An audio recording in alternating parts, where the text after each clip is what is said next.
चलिए बात करेंगे बड़ी खबर की। चंडीगढ़ से बड़ी खबर आपको बता रखी है। हरियाणा के कृषि मंत्री जेपी दलाल की ओर से किसानों को लेकर खबरें अभी तक पर कहा गया है कि किसानों के हित में सरकार काम कर रही है। किसानों के हित में कई बड़े फैसले हरियाणा सरकार ने लिए हैं। हमने किसानों के हाथ खोले हैं, ये दावा किया गया जेपी दलाल की ओर से। किसान कहीं भी जाकर अपनी फसल बेच सकता है, ये सरकार की ओर से सुनिश्चित किया गया है। इसके अलावा रजिस्ट्री के मुद्दे को लेकर भी कृषि मंत्री की ओर से कहा गया है कि टेक्निकल दिक्कतों के चलते रजिस्ट्री बंद करवाई गई है। जल्द ही इनको बेहतर किया जाएगा। तकनीकी जो खामी आ रखी है उनको भी दूर किया जाएगा।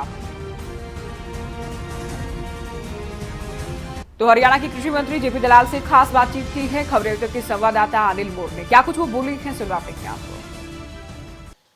केंद्र सरकार किसानों को लेकर 3 अध्यादेश लेकर आई है, जिसको लेकर किसान संगठन और विपक्ष लगातार विरोध कर रहे हैं। आखिरकार वो विरोध क्यों हो रहा है, बात करने के लिए इस वक्त हरियाणा के कृषि मंत्री जेपी दलाल साहब हमारे साथ मौजूद है। दलाल साहब, केंद्र सरकार 3 अध्यादेश लेकर आई है, तमाम किसान संगठन, तमाम विपक्षी दल विरोध कर रहे हैं। आप लोग दावा करते हैं कि किसान की आय दोगुनी होगी। अगर आय दोगुनी हो रही है तो ये लोग विरोध क्यों कर रहे हैं? किसान हमारा कोई विरोध नहीं कर रहा, किसान वर्ग सारा हमारे साथ है। हाँ, किसान के रूप भेष में जो विपक्षी पार्टियों के नेता हैं ये जरूर विरोध करते हैं और ये हमारे हर अच्छे काम का विरोध करते हैं, चाहे वो फसल बीमा का योजना लेके आए हों या कोई और अच्छा मेरा पानी मेरा विरासत योजना लेके आए हों। जो भी किसान हितैषी फैसला हम करते हैं ये बीच में छलांग लगाते हैं। ये तो ऐसा ही है जैसे सतयुग में देवी देवता विश्व कल्याण के लिए यज्ञ करते थे, तब भी राक्षसी शक्तियाँ उस यज्ञ में विघ्न डालने के लिए आ जाती थी। कांग्रेस आज वही भूमिका कर रही है कि भारतीय जनता पार्टी किसानों के लिए कोई अच्छे काम ना करे, इनको रुकावट डालें। उनको ये चिंता है कि उनकी राजनीतिक धरातल जो है पे जो ज़मीन है वो खिसकती जा रही है। कांग्रेस की कहीं ना कहीं राक्षस से तुलना कर रहे हैं, लेकिन जो किसान है, किसान कह रहे हैं कि जो भंडारण की अगर बात करें, जो भंडारण की छूट दी है, जो बड़े किसान है वो तो भंडारण कर लेंगे, छोटे किसान क्या भंडारण करेंगे? अगर बड़े किसान या जो व्यापारी है भंडारण ज़्यादा कर लेंगे फिर कालाबाजारी का भी डर बना रहेगा। हमने जो फैसले लिए हैं, अध्यादेश लेके आए हैं, वो पूरी तरह से किसान हितैषी हैं। किसान के हाथ बंधे हुए थे। किसान की उपज का भाव बायर डिसाइड करता था। पहली बार ऐसा है कि किसान अपनी फसल का भाव खुद डिसाइड करे, वो मंडी में बेचे, सड़क पे बेचे, बंगाल में जाके बेचे, उड़ीसा में जाके बेचे, ई नैम के द्वारा बेचे, किसी भी तरह की डील करे, किसान को खोल दिया गया है। और इसी इतनी किसान हितैषी फैसले की वजह से जो है ये हमारी विपक्षी पार्टियां परेशान हैं। लेकिन मैं बताता हूं कि किसान हमारा कोई विरोध नहीं कर रहा, किसान हमारे साथ हैं। एमएसपी को लेकर भी डर बना हुआ है कि जो एमएसपी है, किसानों को जो एमएसपी है वो बिल्कुल ही खत्म हो जाएगी, उन्हें पौने दामों पर किसानों की फसलें बिका करेगी।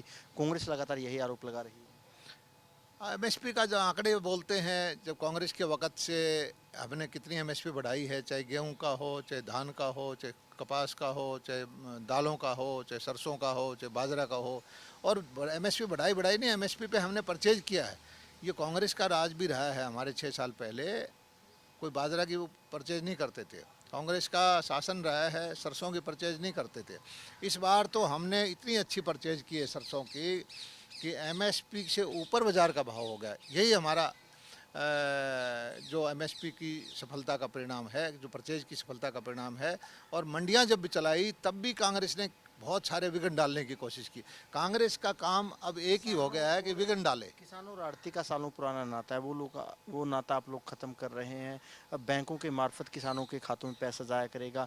किसानों को ये भी डर है अगर पैसा बैंकों के मार्फत आएगा तो बेवजह की कई तरह की कटौतियाँ होती है, वो उनके खातों से हुआ करेगी। कोई किसान ये नहीं चाहता कि उसका पैसा कोई और ले। किसान बड़ा खुश है। सरसों का पैसा हमने सीधा दिया और हमारी नीति ये रहेगी जिसकी उपज उसका पैसा।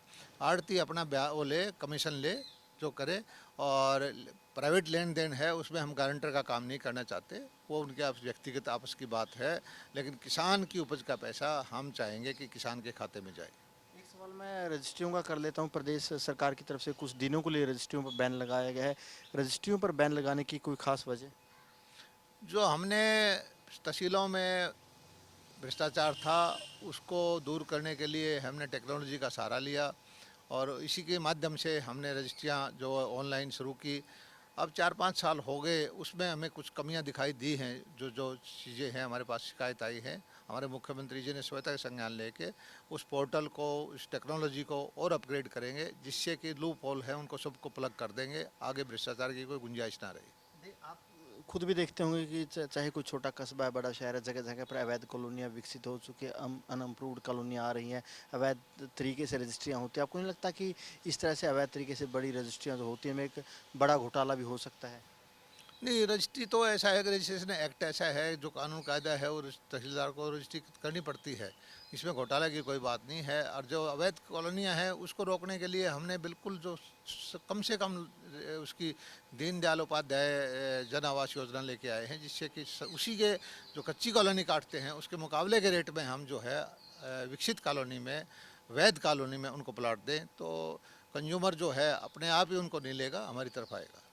बिल्कुल, ये थे दलाल साहब का यही कहना है कि जो केंद्र सरकार की तरफ से किसानों को लेकर अध्यादेश लाए गए हैं, किसानों के पक्ष में है, जो विपक्ष है बेवजह की राजनीति कर रहा है। कैमरामैन सुखी के साथ अनिल मोर, खबरें अभी तक, चंडीगढ़।